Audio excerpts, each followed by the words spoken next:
तो page 13, question 15. Two positive charges Q1 and Q2 are located at the points with radius vectors R1 vector and R2 vector. Find a negative charge Q3 and a radius vector R3 vector of the point at which it has to be placed for the force acting on each of the three charges to be equal to 0. ठीक है, देखिए इस problem में क्या दिया हुआ है. कहीं पे ओरिजिन है and there are three charge particles. First charge particle पे चार्ज है प्लस Q1 और इसका रेडियस वेक्टर R1 वेक्टर है. रेडियस वेक्टर मतलब पोजीशन वेक्टर. ठीक है. सेकेंड चार्ज पार्टिकल पे चार्ज है प्लस Q2 और रेडियस वेक्टर है R2 वेक्टर. और एक थर्ड चार्ज पार्टिकल है जिस पे चार्ज क्या है Q3 minus Q3 negative charge और उसका रेडियस वेक्टर क्या है R3 वेक्टर. तीनों इस तरह से प्लेस किया हुआ है कि तीनों पे नेट फोर्स क्या है 0. ठीक है. तो तीनों पे नेट फोर्स 0 है. नेट फोर्स 0 तभी हो सकता है जब तीनों चार्ज एक स्ट्रेट लाइन पे लाई करेगा. ऑलरेडी हम लोग प्रॉब्लम कर चुके हैं कि दो पार्टिकल दिया हुआ है, तीसरा पार्टिकल को कहाँ पे रखें ताकि उस पर नेट फोर्स 0 हो. तो तीसरा पार्टिकल को कहाँ पे रखते हैं तो on the line joining two charges. मतलब तीनों चार्जेस यहाँ पे कोलिनियर होना चाहिए. मतलब अगर फर्स्ट और सेकेंड चार्ज को मिला दें, ठीक है, तो इस लाइन पे ही थर्ड चार्ज होगा. अगर दो लाइक चार्जेज हो और तीसरा चार्ज पे नेट फोर्स 0 होना है तो थर्ड चार्ज पे कहाँ पे रखेंगे बिटवीन लेफ्ट या राइट. कहाँ पे बिटवीन में. ठीक है. तो बिटवीन में थर्ड चार्ज को रख दिए विच इज माइनस Q3 और इसका रेडियस वेक्टर क्या है R3 वेक्टर. ठीक है. हम लोग को बताना क्या है R3 वेक्टर और चार्ज ऑन थर्ड पार्टिकल. ठीक है. मान लो ये वाला पॉइंट A है, ये वाला पॉइंट B है and this point is C. Suppose C divides AB in the ratio lambda is to 1. ठीक है. तो let AC is to CB equal to lambda is to 1. और ऐसा मानिए कि डिस्टेंस AC जो है वो है सम लैम्डा R. तो what is distance BC R. क्योंकि AC इज टू BC हम लोग क्या ले रहे हैं लैम्डा इज टू 1. हम एज्यूम कर लिए कि let AC equal to lambda R then BC equal to क्या होगा R. ठीक है. Q3 पे नेट फोर्स क्या है 0. Q1 पे भी नेट फोर्स 0 है, Q2 पे भी नेट फोर्स 0 है. हम लोग Q3 पे कंसंट्रेट करते हैं. अगर Q3 पे कंसंट्रेट करें तो Q3 पे नेट फोर्स 0 है. हम बोल सकते हैं कि FCA विल बैलेंस FCB. मतलब C पे A के कारण फोर्स विल बैलेंस C पे B के कारण फोर्स, क्योंकि इस पे नेट फोर्स 0 है. कोई दिक्कत नहीं.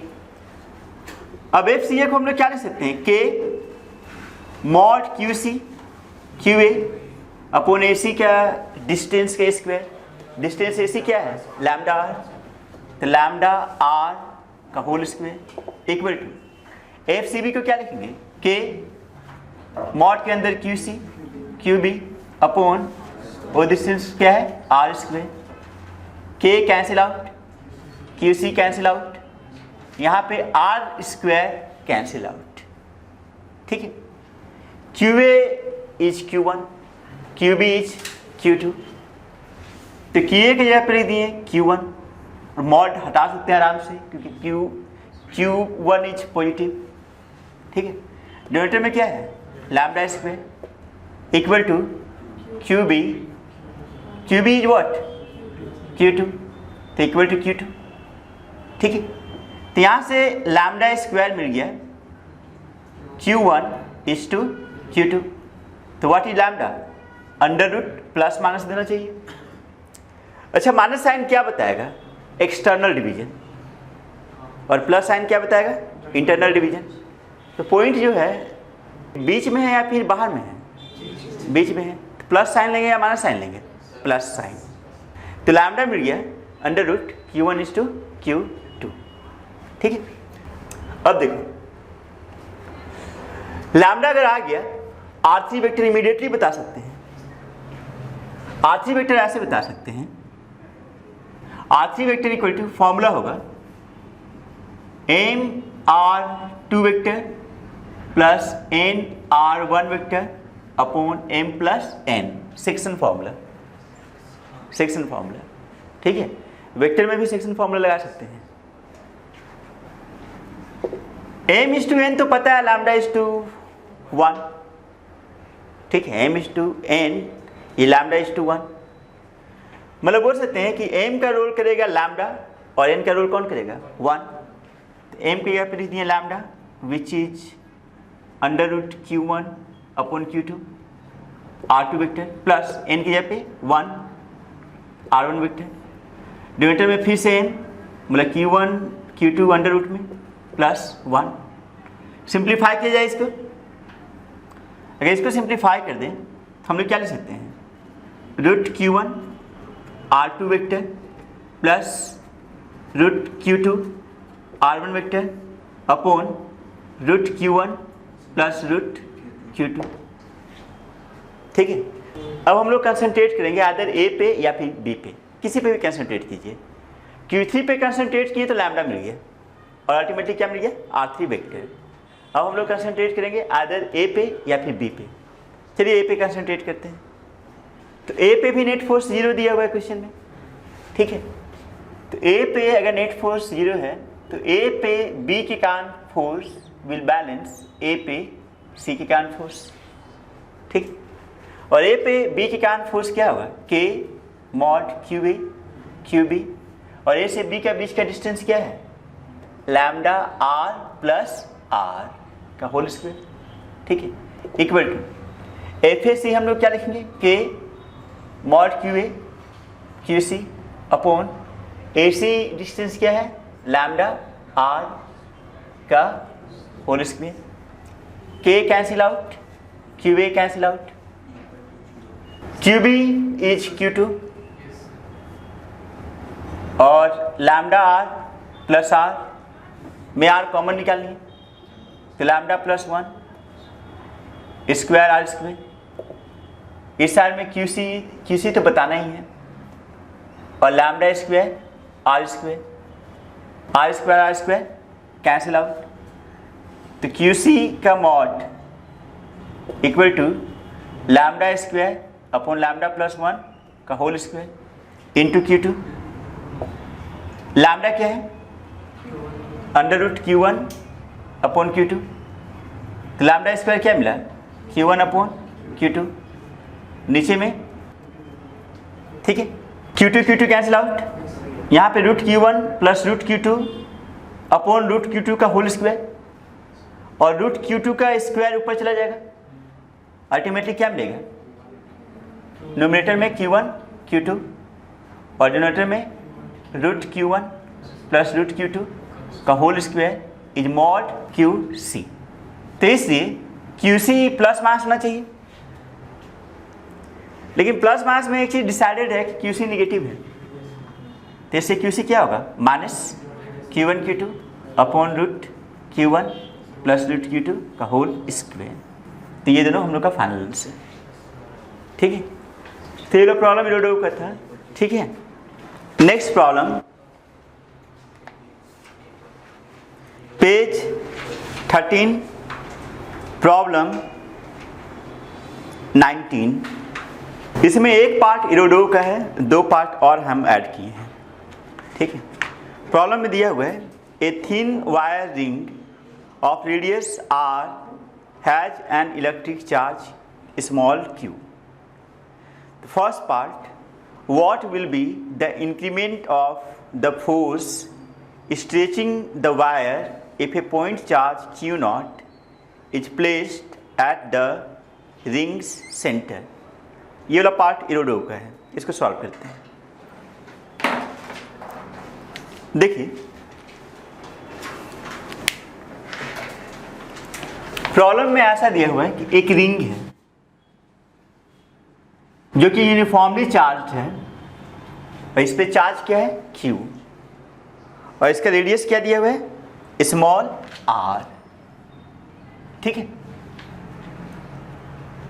अगर कोई चार्ज हो, कोई रिंग चार्ज हो जिसमें चार्ज Q हो और ऐसे ही छोड़ दें, इलेक्ट्रोस्टैटिक फोर्स तो लगेगा नहीं। इलेक्ट्रोस्टैटिक फोर्स कब लगेगा, जब कोई दूसरा चार्ज रख देंगे। अब ऐसा किए कि सेंटर पे एक चार्ज Q0 रख दिए और दोनों पॉजिटिव चार्ज है, दोनों क्या है पॉजिटिव चार्ज। रिंग चार्ज पे Q0 के कारण फोर्स रिपल्सिव होगा। ठीक है, रिपल्सिव मतलब इस तरह से होगा कि रिंग स्ट्रेच करेगा। रिपल्सिव होगा मतलब रिंग क्या होगा स्ट्रेच होगा। ठीक है, तो यहाँ पे फोर्स रिपल्सिव है इसलिए रिंग क्या होगा स्ट्रेच होगा। अब रिंग स्ट्रेच होगा तो जो इंक्रीमेंट इन फोर्स हुआ वो हम लोग को बताना है। ये प्रॉब्लम बहुत इंपॉर्टेंट है from JEE advance point of view. मतलब इस तरह का प्रॉब्लम बहुत जगह मिलेगा। हम लोग इस तरह का प्रॉब्लम पढ़ेंगे सरफेस टेंशन में, फिर सर्कुलर मोशन में पढ़ेंगे, फिर इस तरह का प्रॉब्लम मैग्नेटिक फील्ड में होगा। तो बहुत जगह इस तरह का प्रॉब्लम होगा और सब जगह फंडा सेम ही है। फंडा क्या है वो समझिए। इस Q0 के कारण रिंग पे जो फोर्स होगा और रिपल्सिव होगा। रिपल्सिव होगा तो स्ट्रेच करेगा। अब अगर हम रिंग में एक छोटा सा पोर्शन कंसिडर कर लें, एक छोटा सा पोर्शन कंसिडर किए एकदम छोटा, जिसका लेंथ है ds और चार्ज है dq। मतलब इतना छोटा है कि इसको एज्यूम कर सकते हैं पॉइंट चार्ज। ठीक है, तो इस छोटा सा एलिमेंट पे इस Q0 के कारण रिपल्सिव फोर्स लग रहा होगा। रिपल्सिव फोर्स किस साइड में होगा ऊपर की तरफ। यहाँ पे इस फोर्स का नाम दे दिए dF। ठीक है, यहाँ पे अगर एक एलिमेंट नहीं है तो dF बाहर की तरफ लगा, मतलब रेडियली आउटवर्ड लगा। अगर यहाँ पे एक एलिमेंट ds ले लें, फोर्स इस साइड में रेडियली आउटवर्ड, यहाँ ले लें तो इधर रेडियली आउटवर्ड। मतलब हर जगह जो फोर्स होगा वो किधर लगेगा रेडियली आउटवर्ड। ये कौन सा फोर्स है इलेक्ट्रोस्टैटिक फोर्स। ये dF कौन सा फोर्स है इलेक्ट्रोस्टैटिक फोर्स। अगर कोई दूसरा फोर्स नहीं देंगे तो ऐसा होगा कि dF चारों तरफ लगते जा रहा है, तो उसके कारण क्या होगा कि रिंग का साइज बढ़ने लगेगा। ठीक है, लेकिन रिंग रेस्ट में है और इस पर नेट फोर्स 0 है। तो अगर यहाँ पे एक छोटा सा एलिमेंट कंसिडर किए हैं, इस पे फोर्स ऊपर में dF लग रहा है, तो नीचे में भी कोई फोर्स लग रहा होगा जो इसको बैलेंस कर रहा होगा। ठीक है, वो फोर्स किसके कारण लग रहा होगा। तो इतना पोर्शन में अगर इंटरेस्टेड है तो इतना पोर्शन को छोड़ करके जो रिमेनिंग पोर्शन है उस पोर्शन के कारण इधर और इधर फोर्स लग रहा होगा along टेंजेंट। जैसे ऐसे समझो, मान लीजिए एक स्ट्रिंग है, स्ट्रिंग से एक मास को सस्पेंड कर दिए। स्ट्रिंग में कौन सा फोर्स हो जाएगा टेंशन। स्ट्रिंग में कौन सा फोर्स होगा टेंशन। अगर स्ट्रिंग में यहाँ पे इंटरेस्टेड हो जाए, यहाँ पे इस जगह पे, इस जगह पे, तो टेंशन यहाँ पे इधर साइड से ऊपर लग रहा होगा। ठीक है, मतलब अगर नीचे वाले पोर्शन में इंटरेस्टेड हो जाए तो टेंशन ऊपर लगेगा, और ऊपर वाले पोर्शन में इंटरेस्टेड हो जाए टेंशन किधर लगेगा नीचे। समझिए, उसी तरह से अगर इतना दूर पोर्शन में इंटरेस्टेड हो गया, ठीक है, तो ये जो पोर्शन है इधर साइड वाला जो पोर्शन है उसको इधर खींच रहा होगा, और इधर साइड वाला जो पोर्शन है उसको इधर खींच रहा होगा along टेंजेंट। दोनों किधर खींच रहा होगा along टेंजेंट। और दोनों का मैग्नीट्यूड सेम होना चाहिए या डिफरेंट होना चाहिए, सेम ही होना चाहिए। दोनों का मैग्नीट्यूड क्या होगा सेम ही होगा, वो मान लीजिए t, यही t बताना है। ठीक है, मतलब जो इंक्रीमेंट इन फोर्स है वो मतलब बोल सकते हैं सॉर्ट ऑफ टेंशन। हम लोग क्या बताना है टेंशन। ठीक है, अब हम लोग ऐसा करते हैं कि इसका बड़ा फिगर बनाते हैं। मतलब ds को इनलार्ज कर दिए, ds है छोटा ही लेकिन बस क्लियरिटी के लिए बड़ा फिगर बनाए। ठीक है, सेंटर पे मान लो कि this makes an angle 2 times d theta, मतलब half angle d theta, half angle d theta. Radius इसका क्या है स्मॉल r। सेंटर पे चार्ज Q0, इस पे टोटल चार्ज कितना है dq, और इसका लेंथ क्या है ds। ठीक है, इलेक्ट्रोस्टैटिक फोर्स किस साइड में लग रहा है ऊपर की तरफ, फोर्स का नाम क्या है? DF, ठीक है। इसके बाद इस साइड में और इस साइड में कौन सा फोर्स लग रहा है? टेंशन। अब देखो, this angle is D theta, यहाँ पे एक वर्टिकल लाइन ड्रॉ की। अगर ये एंगल डी थीटा है तो this angle is D theta, this angle is 90 mass D theta, radius tangent. अगर यहाँ एक हॉरिजॉन्टल लाइन बना दे, अगर ये 90 मास डी थीटा है तो ये एंगल क्या होगा? डी थीटा, ठीक है। एंड बाय सिमेट्री इस साइड में भी एंगल क्या होगा? डी थीटा, ठीक है। अब टी को रिजॉल्व किया जाए, इस साइड में कंपोनेंट क्या होगा? टी कॉस डी थीटा, और इधर component T sine d theta. Similarly यहाँ पे इस साइड में component T cos d theta, और इधर T sine d theta. Horizontal components cancel out, और यहाँ पे T sine d theta will balance DF, ठीक है। हम बोल सकते हैं 2t sine d theta equal to DF। हम लोग को बताना है t, तो t इक्वल टू क्या होगा? DF upon 2 sine d theta. D theta small है या लार्ज है? स्मॉल। अगर थीटा स्मॉल हो जाए तो साइन थीटा क्या ले सकते हैं? Theta. If theta is small then we can write sine theta as theta. तो साइन डी थीटा को हम लोग क्या लिखेंगे? D theta. तो इसको हम लोग क्या लिखेंगे? DF upon 2 d theta. अगर DF कैलकुलेट हो जाए हम लोग T बता सकते हैं, ठीक है। ये टेक्निक समझ के रखना है, ये बहुत जगह काम आएगा, सेम चीज, ठीक है। इसको इक्वेशन 1 लिखें। DF निकालना चाह रहे हैं, DF क्या होगा? तो DF is electrostatic force between Q0 and DQ। उसका मैग्नीट्यूड क्या होगा? K Q0 DQ upon R², ठीक है। यहाँ पे Q0 R में कोई प्रॉब्लम नहीं है, प्रॉब्लम है DQ में। देखो पूरे रिंग पे चार्ज कितना है? +Q। पूरा रिंग का लेंथ क्या है? 2πr। रिंग का लेंथ 2πr और चार्ज Q, ठीक है। और जिस एलिमेंट में इंटरेस्टेड है उसका लेंथ क्या है? ds। तो इस पे चार्ज क्या होगा? तो Q upon 2πr into ds। 2πr length पे चार्ज Q है, तो ds लेंथ पे चार्ज क्या होगा? तो Q upon 2πr into ds। समझ में आ गया? अब क्वेश्चन ये है कि ds इज व्हाट? ds को d थीटा टर्म में लिखेंगे।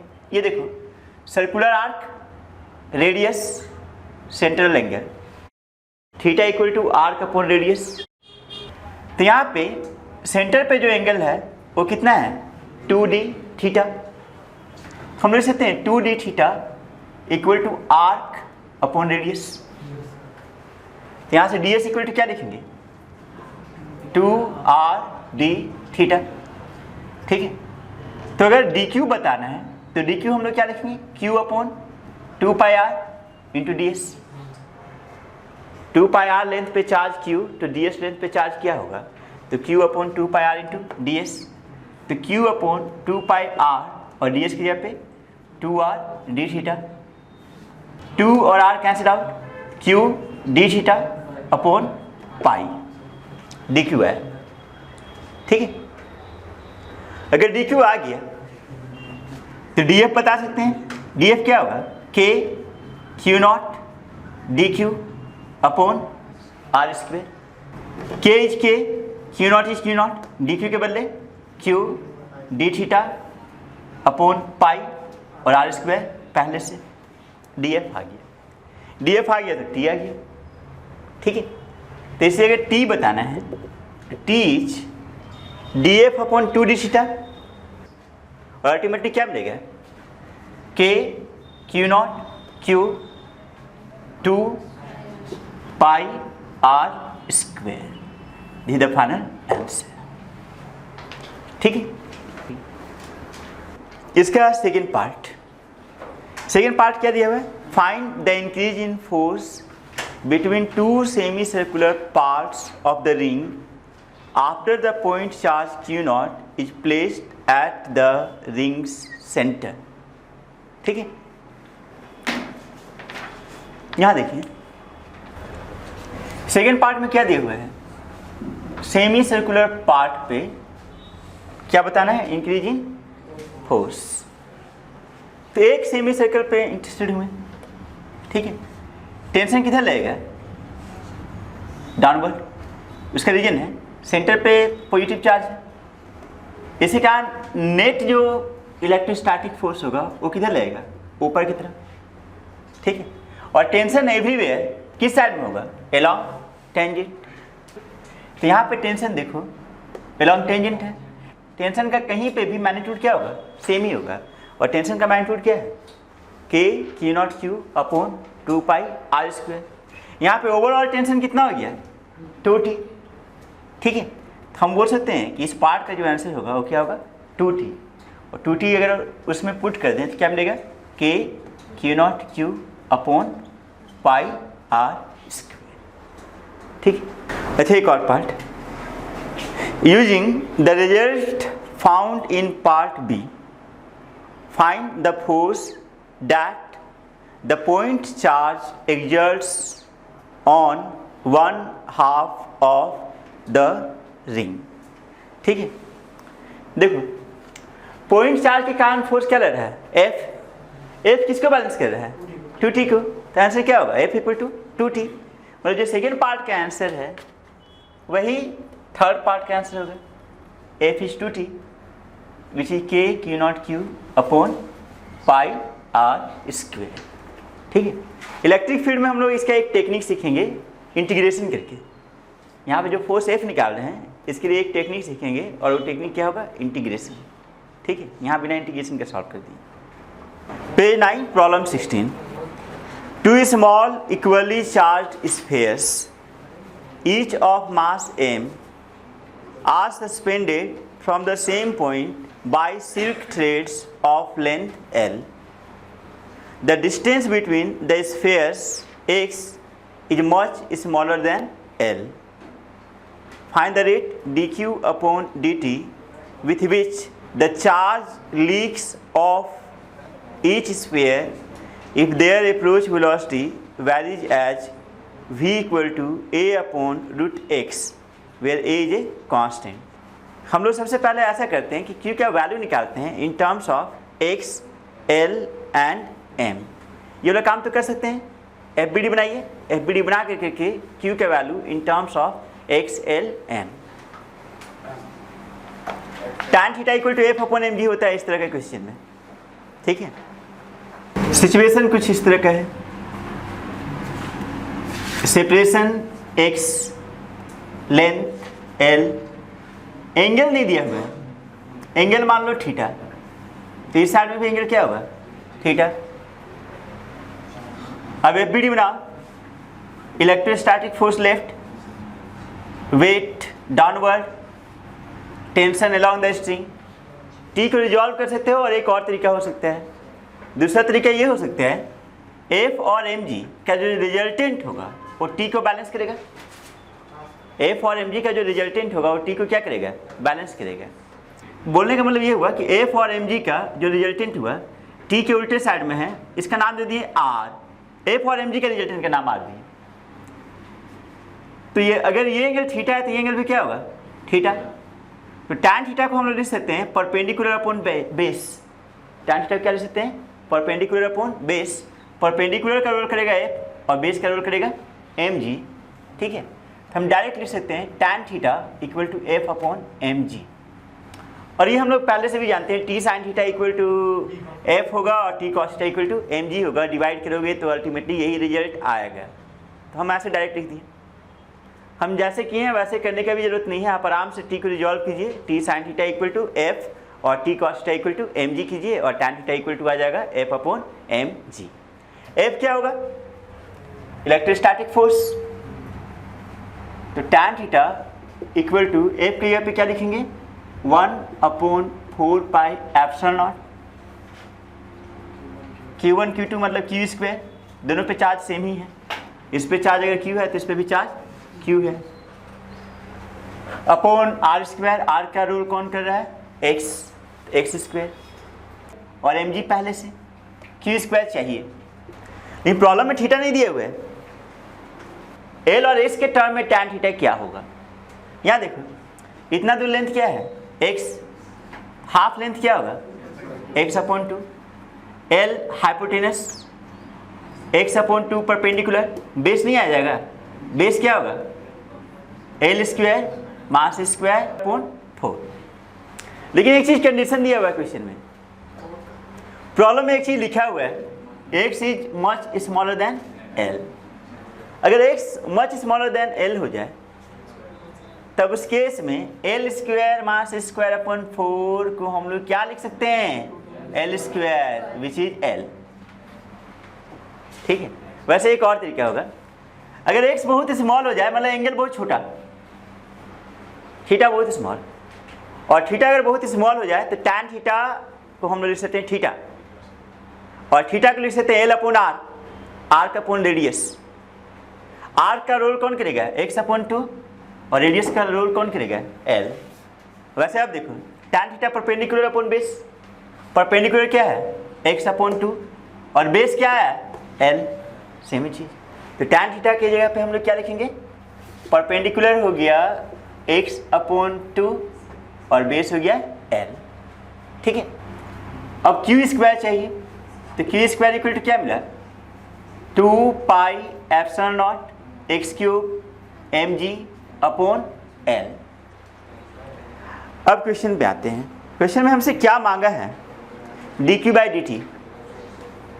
अगर क्यू स्क्वायर पता है तो D q by d t निकल जाएगा आराम से। देखो, अगर क्यू स्क्वायर पता है तो क्यू आ जाएगा। क्यू इक्वल टू क्या होगा? तो क्यू इक्वल टू होगा under root 2 pi epsilon nought m g l और एक्स क्यूब। ठीक है। इसमें कुछ चीज कांस्टेंट है। क्या क्या कांस्टेंट है? 2 pi epsilon nought m g l. तो वेरिएबल सिर्फ यहाँ पे एक्स क्यूब है, मतलब एक्स। ठीक है। हम लोग को चाहिए क्या? D Q upon D T. तो D Q upon D T जब करेंगे तो कांस्टेंट टर्म डिफरेंशिएशन से बाहर आता है। हम क्या लिखेंगे? Under root 2 pi epsilon nought m g upon l, और x का पावर 3/2 का डिफरेंशिएशन, s का पावर n का डिफरेंशिएशन क्या होता है? n इंटू एस का पावर n माइनस 1। तो s का पावर 3/2 का डिफरेंशिएशन क्या मिलेगा? 3/2, s का पावर 3/2 माइनस 1, और s का पावर 1/2, और s का पावर 1/2 को क्या लिखेंगे? Root x। ठीक है। क्या यहीं तक लिख के छोड़ देंगे? डिफरेंशिएशन किसके साथ कर रहे हैं? t के साथ। Chain rule dx upon dt, और dx अपॉन dt होता क्या है? Velocity. dx upon dt is velocity, और वेलोसिटी प्रॉब्लम में दिया हुआ है a अपॉन रूट x। ठीक है। हम इसको क्या लिखें? 3/2 2 pi epsilon nought m g upon l root x, और dx अपॉन dt की जगह पे a upon root x। Root x cancel out. Ultimately क्या मिल रहा है आंसर? तो D Q upon D t equal to 3/2 2 pi epsilon nought m g under root में अपॉन एल इंटू ए। ठीक है। Page 12 problem 2। 3 point charges Q1 equal to Q2 equal to Q and Q3 equal to capital Q are placed at points having position vectors R1 vector, R2 vector and R1 vector plus R2 vector respectively. It is known that modulus of R1 vector equal to modulus of R2 vector equal to R.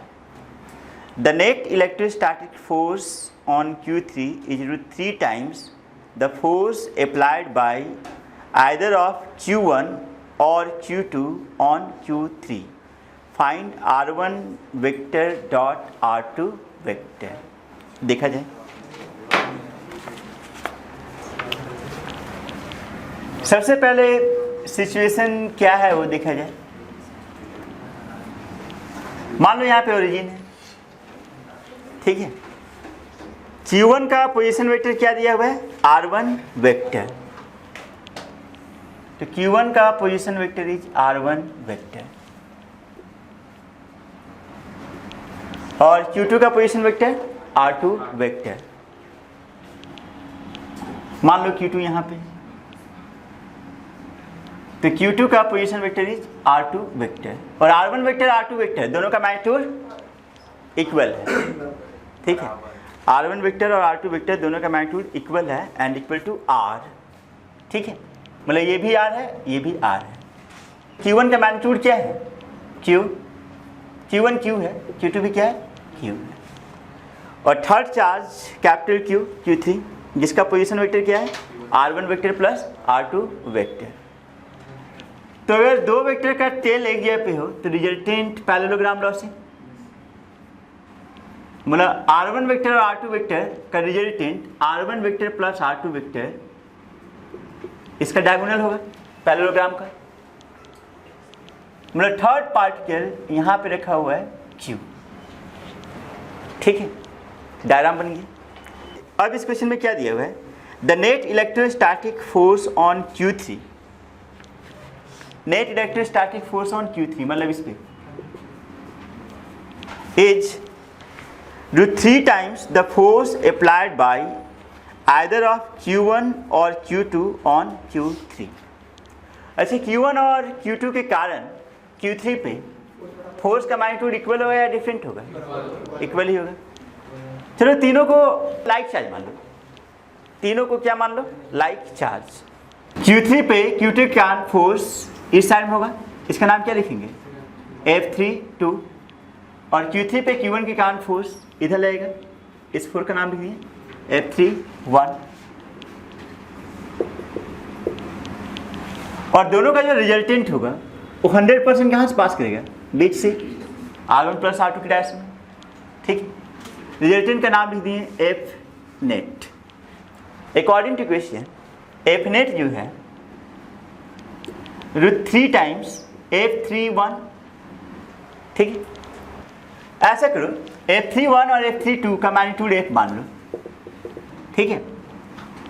F net को ले सकते हैं 2F cos θ/2, यहाँ पे R1 और R2 के बीच का angle theta माने तो F1 ये दोनों के बीच का एंगल क्या होगा, थीटा ही होगा, ठीक है। तो 2F cos θ/2 equal to √3 F3(1) का मैग्नीट्यूड F कैंसिल आउट, तो cos θ/2 क्या मिल गया, √3/2। अगर cos θ/2 आ गया और R1 डॉट R2 बताना है, A डॉट B क्या होता है, AB cos θ, तो A dot B AB cos θ।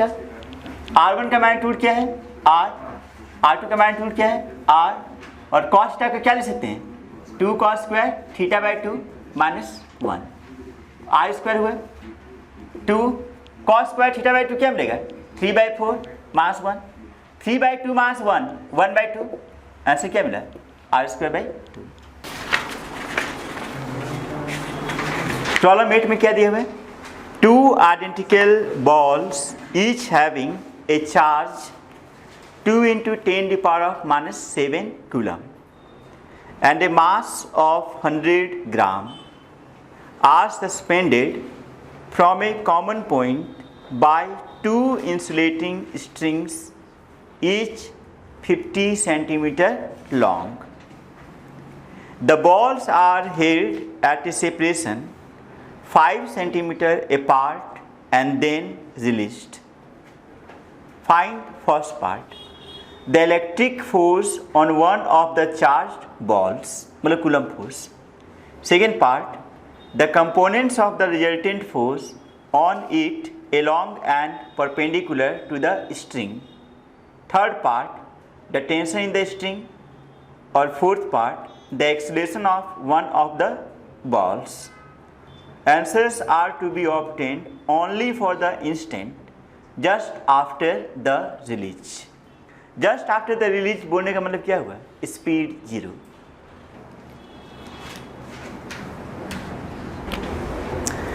पहले सिचुएशन क्या है वो देखा जाए। सिचुएशन में दो चार्जेज हैं, मान लिए Q क्यू का वैल्यू दिया हुआ है, दोनों का मास भी दिया हुआ है, स्ट्रिंग का लेंथ दिया हुआ है, दोनों के बीच का डिस्टेंस दिया हुआ है। फर्स्ट पार्ट में हमसे क्या मांग रहा है? Electrostatic force. फर्स्ट पार्ट में इलेक्ट्रोस्टैटिक फोर्स तो आराम से मिल जाएगा, के Q1 Q2 upon R square, सारा कुछ दिया हुआ है, आ जाएगा। सेकेंड पार्ट में हमसे क्या मांगा है? Component of resultant force along the string and perpendicular to string. देखिए यहाँ प्रॉब्लम इक्विलिब्रियम वाला नहीं है। अभी तक जब भी जो भी प्रॉब्लम सॉल्व करते थे वो इक्विलिब्रियम वाला करते थे। अगर मान लीजिए जाए कोई पार्टिकल है और स्ट्रिंग से बांध के रखे हैं, तो उसका जो मोशन होगा वो कैसा मोशन होगा? सर्कुलर मोशन, तो सर्कुलर होगा। जैसे ही रिलीज करेंगे तो इसका पाथ कैसा होगा? सर्कुलर, ठीक है, सर्कुलर पाथ होगा। लेकिन स्पीड क्या है? 0, जस्ट आफ्टर रिलीज स्पीड 0। तो सेंट्रीपिटल एक्सेलेरेशन का फॉर्मूला क्या होता है? v² अपॉन r, तो क्या होगा? v 0 है तो सेंट्रीपिटल एक्सेलेरेशन 0। जो भी फोर्स सेंटर की तरफ होगा m इंटू AC, AC 0 है, तो सेंटर की तरफ या अलोंग द स्ट्रिंग जो फोर्स होगा क्या होगा? 0 होगा। तो component of force along the string is m into AC which is 0। अब देखो FBD बनाए, mg नीचे लेगा, टेंशन इधर लेगा, इलेक्ट्रोस्टैटिक फोर्स इधर लेगा। इस केस में किसको रिजॉल्व करेंगे? टेंशन को, F को या mg को? सर्कुलर मोशन में along the string and perpendicular to string resolve करते हैं, along radius and tangent resolve करते हैं सर्कुलर मोशन में, ठीक है। यहाँ टेंशन को रिजॉल्व नहीं करेंगे, इक्विलिब्रियम में करते हैं रिजॉल्व टेंशन को, ठीक है। यहाँ इक्विलिब्रियम में थोड़ी ना है, सर्कुलर मोशन है। तो यहाँ पे हम लोग क्या करेंगे? F और mg को रिजॉल्व करेंगे। किधर किधर? Along string and perpendicular to string. ये हमेशा सर्कुलर मोशन में अप्लीकेबल होगा, ठीक है। तो हम लोग ऐसा करेंगे कि suppose this angle is theta, तो वर्टिकल के साथ यहाँ पे एंगल थीटा, मतलब ऐसा ही बोल सकते हैं this angle is theta. mg के हिसाब में कंपोनेंट क्या होगा? mg cos थीटा, इधर mg sin थीटा। अगर ये एंगल थीटा है तो ये 90 माइनस थीटा होगा, फिर से ये क्या होगा? थीटा। f का कंपोनेंट f cos थीटा और इधर side f sin theta. Along the string 3 forces है, T F sin theta mg cos theta. T F sin theta mg cos theta को बैलेंस कर रहा है, इससे इस साइड में नेट फोर्स 0। बैलेंस क्यों कर रहा है? क्योंकि AC 0 है, ठीक है। इस साइड में बैलेंस नहीं कर रहा होगा, इस साइड में आदर F cos theta mg sin theta से बड़ा होगा या फिर mg sin theta F cos theta से बड़ा होगा। अगर mg sin theta F cos theta से बड़ा हुआ नीचे की तरफ और F cos theta mg sin theta से बड़ा हुआ ऊपर की तरफ, समझ में? लेकिन पता नहीं कौन बड़ा है, ठीक है। इसमें 2 पार्ट पूछा है। पहला पूछा था अलोंग द स्ट्रिंग और दूसरा परपेंडिकुलर टू स्ट्रिंग, मतलब अलोंग टेंजेंट। अलोंग स्ट्रिंग मतलब रेडियस, परपेंडिकुलर मतलब टेंजेंट। तो टेंजेंट डायरेक्शन में 2 फोर्स लग रहा है, mg sin थीटा और F cos थीटा। दोनों का रिजल्टेंट क्या होगा? mg sin theta minus F cos theta. अब बोलिएगा सर ये बड़ा हो गया तो मॉड लगा दो, ठीक है, समझ में? अगर मॉड के अंदर निगेटिव आ जाए तो इसका मतलब F cos theta mg sin theta से बड़ा है, ठीक है। Second part done. Third part में हमसे क्या पूछा है? टेंशन। टेंशन क्या होगा? F sin theta plus mg cos theta. अच्छा, इसमें sin थीटा cos थीटा है, इसमें भी sin थीटा cos थीटा है, निकाल सकते हैं आराम से ट्रिग्नोमेट्री यूज करके। कैसे? ये लेंथ क्या है? L पूरा R, तो इतना दूर क्या होगा? R/2। ये लेंथ नहीं आ जाएगा पाइथागोरस थ्योरम से, sin थीटा cos थीटा निकल जाएगा, घर में बना लीजिएगा। पार्ट डी, इसमें क्या पूछ रहा है? एक्सेलरेशन। इधर तो एक्सेलरेशन नहीं होगा, एक्सेलरेशन होगा भी तो किधर होगा? अलोंग टेंजेंट, ठीक है। टेंजेंट साइड में एक्सेलरेशन मान लो AT, ठीक है। तो एक्सेलरेशन का जो मैग्नीट्यूड होगा वो होगा Ft/m। फोर्स, नेट फोर्स किधर लग रहा है? एलॉन्ग टेंजेंट, एलॉन्ग रेडियस तो 0 है, इस साइड में नेट फोर्स क्या है 0, नेट फोर्स तो इधर है, तो इस साइड में अगर नेट फोर्स है तो एक्सेलरेशन भी इधर ही होगा, बोला acceleration is equal to tangential acceleration which is Ft/m। ठीक है, ठीक है। इसके बाद नेक्स्ट प्रॉब्लम पेज 13 प्रॉब्लम 18, इसमें दिया हुआ है 3 small equally charged identical conducting balls, equally charged identical conducting balls, conductor है, are suspended from identical insulating threads secured at one point, मतलब एक ही पॉइंट से तीनों बंधा हुआ है और तीनों स्ट्रिंग का लेंथ इक्वल है, आइडेंटिकल है। Length L of the threads is large compared to the equilibrium separation A between any two balls. First part, one of the balls is suddenly discharged, मतलब neutral, discharge मतलब neutral. Find the separation between the charged balls when equilibrium is restored. Assume that the threads do not interfere and balls do not collide. ठीक है। Second part, if two of the balls are suddenly discharged, how will the balls behave after this? Find the separation between the balls when equilibrium is restored. The threads do not interfere. पहले situation visualise किया जाए। देखिए problem में क्या दिया हुआ है, there are 3 charge conducting spheres, ठीक है, और तीनों पे चार्ज इक्वल है, तीनों को आइडेंटिकल थ्रेड से सेम पॉइंट से सस्पेंड कर दिए, तीनों पे लाइक चार्जेस हैं, तीनों क्या करेगा, रिपेयर करेगा। सिचुएशन कुछ इस तरह से होगा, ठीक है, ऐसा अगर 3 चार्ज पार्टिकल्स है, ठीक है, तो सिचुएशन कुछ इस तरह होगा, समझ पा रहे हैं। यहाँ पे देखो ये तीनों जो है नीचे में क्या फॉर्म कर रहा होगा, ट्रायंगल, और वो कैसा ट्रायंगल होगा, इक्विलैटरल। ये तीनों पे सेम ही चार्ज है, आइडेंटिकल चार्ज है, और स्ट्रिंग का लेंथ भी क्या है, इक्वल है, तो इससे यहाँ पे जो ट्रायंगल फॉर्म हो रहा होगा वो कौन सा ट्रायंगल होगा, इक्विलैटरल ट्रायंगल। ठीक है, अब एक चीज़ ध्यान दो, किसी भी स्ट्रिंग पे कंसंट्रेट करो, वर्टिकल के साथ कुछ एंगल बना रहा होगा, तीनों इक्वल एंगल बना रहा होगा या डिफरेंट एंगल बना रहा होगा, इक्वल, लेकिन वो एंगल अननोन होगा, वो 60 डिग्री नहीं होगा। ठीक है, वर्टिकल के साथ जो एंगल बना रहा होगा वो तीनों का एंगल क्या होगा, सेम ही होगा। अगर इसका मान लो थीटा तो इसका भी थीटा, इसका भी थीटा। ठीक है, अगर एक चार्ज पार्टिकल पे कंसंट्रेट करें, एक चार्ज पार्टिकल पे कंसंट्रेट करें, इस पे mg डाउनवर्ड लग रहा होगा, टेंशन अलोंग द स्ट्रिंग। ठीक है, इसके बाद ये 2 चार्ज पार्टिकल से कहाँ इलेक्ट्रोस्टैटिक फोर्स, इससे कहाँ इलेक्ट्रोस्टैटिक फोर्स इधर, इससे कहाँ इलेक्ट्रोस्टैटिक फोर्स इधर। ठीक है, समझ पा रहे हैं। सिस्टम इक्विलिब्रियम में, system is in equilibrium, system अगर इक्विलिब्रियम में है तो नेट फोर्स क्या होगा, 0। हम वर्टिकल के साथ एंगल थीटा ले रहे हैं, मतलब यहाँ भी वर्टिकल के साथ एंगल क्या होगा, थीटा। इधर टी है, इस साइड में कंपोनेंट टी का, टी कॉस थीटा, और इस साइड में component T sine theta.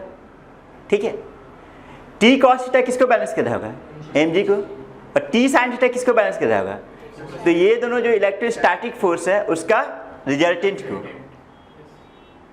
2 electrostatic force ज़्यादा है, उसका रिजल्टेंट को कौन बैलेंस कर रहा होगा, टी साइन थीटा। इतना दूर तक क्लियर हुआ। अब प्रॉब्लम सॉल्व किया जाए। देखो सबसे पहले तीनों चार्ज पार्टिकल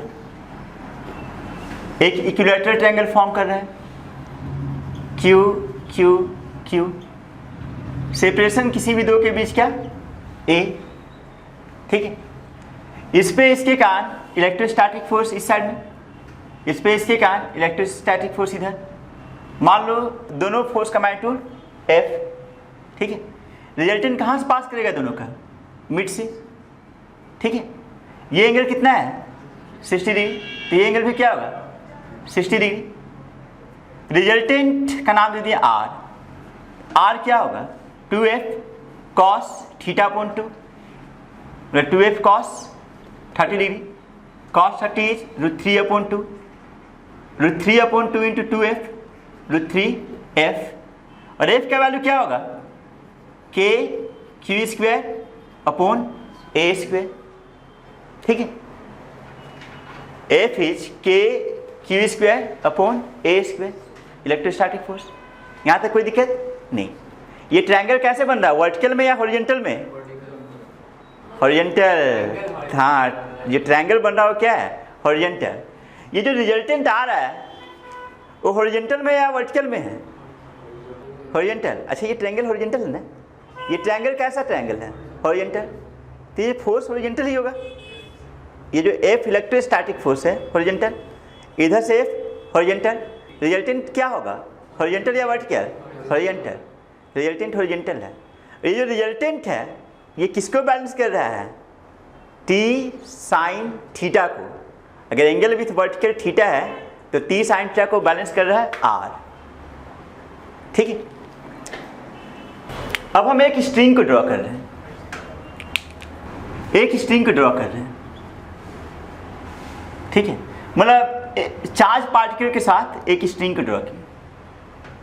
इस पे क्या क्या फोर्सेस लग रहा होगा? mg डाउनवर्ड टेंशन, वर्टिकल के साथ angle theta, this angle is theta, इस साइड में t cos theta, t sin theta.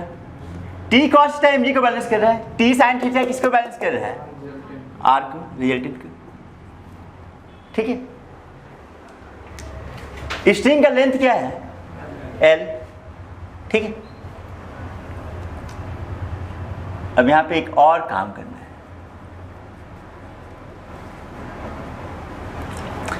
String का लेंथ L है, ये वाला लेंथ बता सकते हैं हम लोग, ये लेंथ है क्या, ये लेंथ है क्या एक्चुअल में? हाँ, ट्रायंगल का सेंटर से वर्टेक्स तक का distance. This length is distance between centre of the triangle and vertex of the triangle. मतलब अगर हम यहाँ पे इसको x मान लें तो ये लेंथ भी क्या है? x ही है। ठीक है, x कैलकुलेट कर सकते हैं आराम से। यहाँ से परपेंडिकुलर ड्रॉ करो, साइड a हाफ क्या होगा a/2, total angle 60, half angle 30 degree, x यहाँ पे 90 डिग्री है, मतलब x हाइपोटेनस और a/2 बेस। ठीक है, तो हम बोल सकते हैं कि cos 30 is base upon hypotenuse, मतलब a/2/x। x क्या होगा? a/2 cos 30, cos 30 is √3/2, √3/2, 2 cancel out, a/√3, x मिल गया a/√3। वैसे ट्रायंगल के लिए ये याद भी रख सकते हो, ट्रायंगल नहीं मतलब इक्विलैटरल ट्रायंगल के लिए। ठीक है, अब इक्वेशंस। हॉरिजॉन्टल साइड में t sin theta equals r। ठीक है, वर्टिकल साइड में t cos theta mg divide tan theta is r/mg। tan theta, यहाँ पे tan थीटा है। ठीक है, tan थीटा को हम लोग क्या लिखेंगे? Perpendicular upon base. परपेंडिकुलर क्या है? x, base is this. लेकिन इस क्वेश्चन में एक चीज दिया हुआ है जिसका अभी तक यूज नहीं किए हैं। Length of the string is much greater than separation between two charges. बोले एक कंडीशन दिया हुआ है, L is much greater than A। ठीक है, अगर L A से मच ग्रेटर हुआ इसका मतलब क्या हुआ? थीटा कितना बड़ा होगा? बहुत छोटा। ये देखो यहाँ पे जो ट्रायंगल बना रहा होगा वो बहुत छोटा ट्रायंगल बना रहा होगा, थीटा क्या हो जाएगा? बहुत छोटा। तो थीटा इज स्मॉल। थीटा अगर स्मॉल हो गया, साइन थीटा को क्या ले सकते हैं? थीटा, और टैन थीटा को क्या ले सकते हैं? थीटा। मतलब tan थीटा को लिख सकते हैं थीटा और वो अल्टीमेटली sin थीटा हो जाएगा। हम लोग बच गए, ऐसे बच गए। इधर tan थीटा है, tan थीटा को हम लोग क्या लिख सकते हैं sin थीटा, और sin थीटा को हम लोग क्या लिखेंगे परपेंडिकुलर अपॉन हाइपोटेनस। ठीक है, तो हम लोग ऐसा लिखेंगे कि tan थीटा हो गया sin theta which is r upon mg। ठीक है, ये हम ऐसा क्यों किए हैं, क्योंकि theta is small, theta is small. तो थीटा अगर स्मॉल हो जाए sin theta becomes tan theta, और sin थीटा के बदले क्या लिखेंगे x by l r√3 k q square upon a square, और mg h की जगह पे a upon √3 l equal to √3 k q square upon a square mg। इसको इक्वेशन 1 लिख के छोड़ दे रहे हैं और ज़्यादा कुछ सिंप्लीफाई नहीं करेंगे। अभी तक हम लोग प्रॉब्लम सॉल्व नहीं किए हैं, अभी तक प्रॉब्लम स्टार्ट ही नहीं हुए हैं।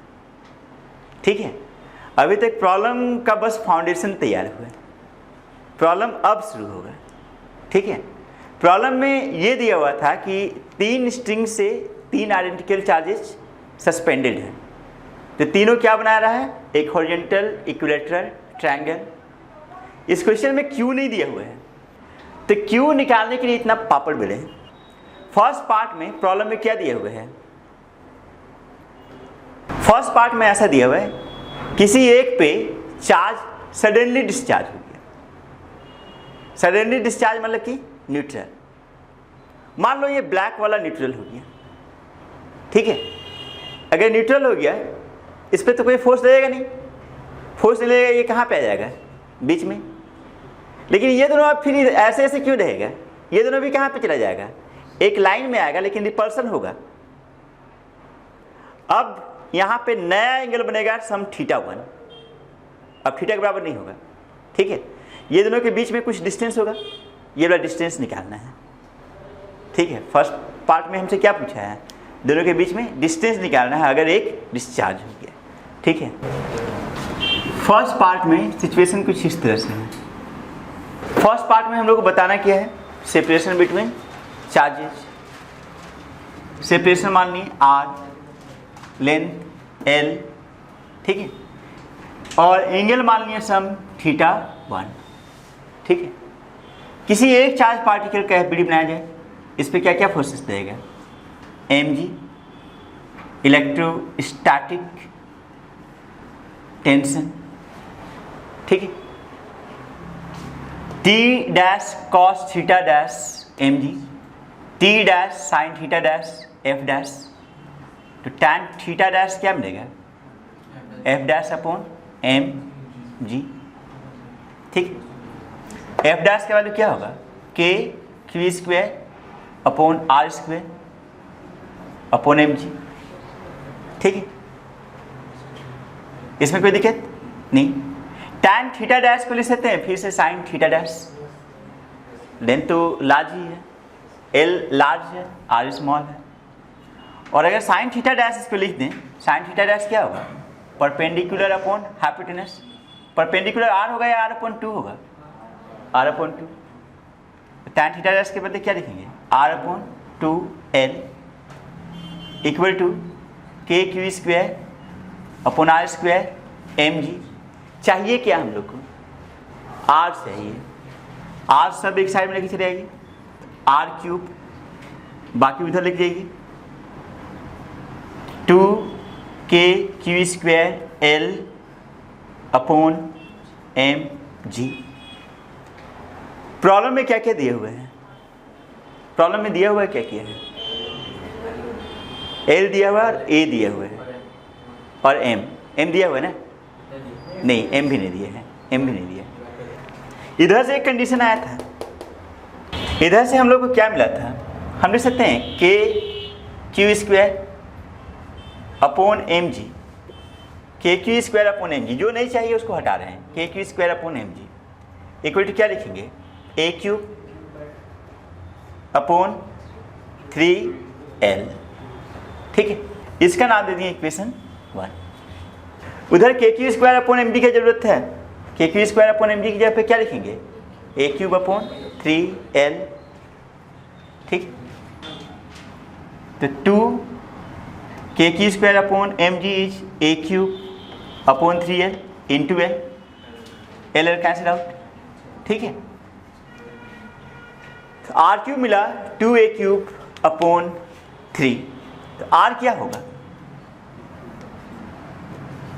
आर इधर का क्यूब रूट हो जाएगा, तो 2/3 का क्यूब रूट इंटू ए।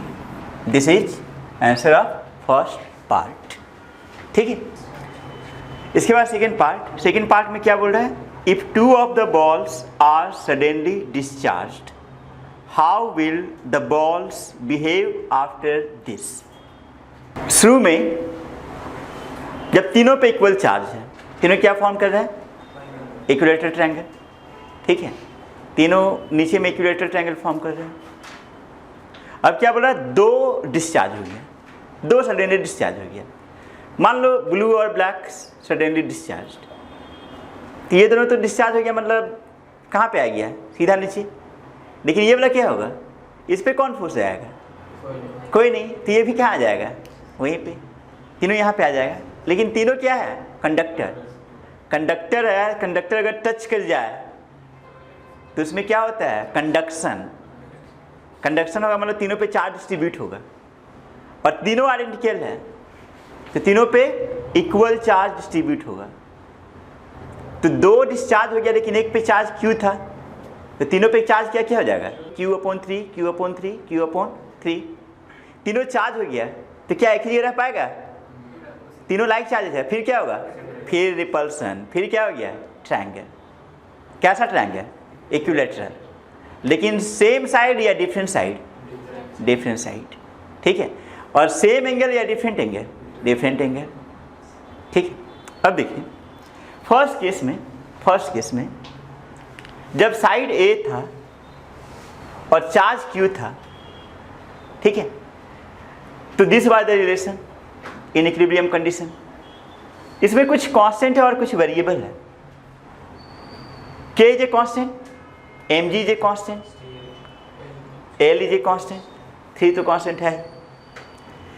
वैरी क्या कर रहा है, फर्स्ट केस और सेकेंड केस में चार्ज चेंज हो गया, डिस्टेंस चेंज हो गया। अगर Q और A वेरिएबल है, बाकी सब कांस्टेंट है, तो बोल सकते हैं Q square is directly proportional to A cube, ठीक है, बोल सकते कि नहीं। सिचुएशन तो पहला वाला ही है, बस चेंज क्या हुआ, तो charge and separation between 2 charges, ठीक है। तो Q और A में रिलेशन हो गया कि Q square is directly proportional to A cube, ठीक है। और अगर ऐसा हुआ तो हम लिख सकते हैं Q1/Q2 का whole square equal to A1/A2 का होल क्यूब, ठीक है। Q1 स्टार्टिंग चार्ज जो था वो Q था, और बाद में चार्ज क्या हो गया, Q/3। शुरू में डिस्टेंस A था, बाद में डिस्टेंस बताना है, ठीक है। Q कैंसिल आउट, 3 ऊपर, 3 का square 9, A cube upon A2 cube, A2 cube is A cube upon 9, A2 क्या होगा, A/9 का क्यूब रूट, ठीक है। अच्छा देखो, हम लोग स्क्रैच से प्रॉब्लम सॉल्व नहीं किए, हम लोग इस रिजल्ट को यूज कर लिए। सिचुएशन तो वैसा ही है ना, अभी भी इक्विलेटरल ट्रायंगल फॉर्म हो रहा है, ठीक है, पहले भी इक्विलेटरल ट्रायंगल फॉर्म हो रहा था, बस चेंज क्या हुआ, Q और A। हम लोग प्रोपोर्शनलिटी यूज कर लेंगे, और इस तरह का टेक्निक यूज करना है, इससे बहुत टाइम सेव होगा। अगर मान लीजिए फिर से वैसे ही स्टार्ट करते हैं तो बहुत टाइम लगता है, ठीक है। तो जब भी इस तरह का सिचुएशन मिल जाए, यूज प्रोपोर्शनलिटी, ठीक है।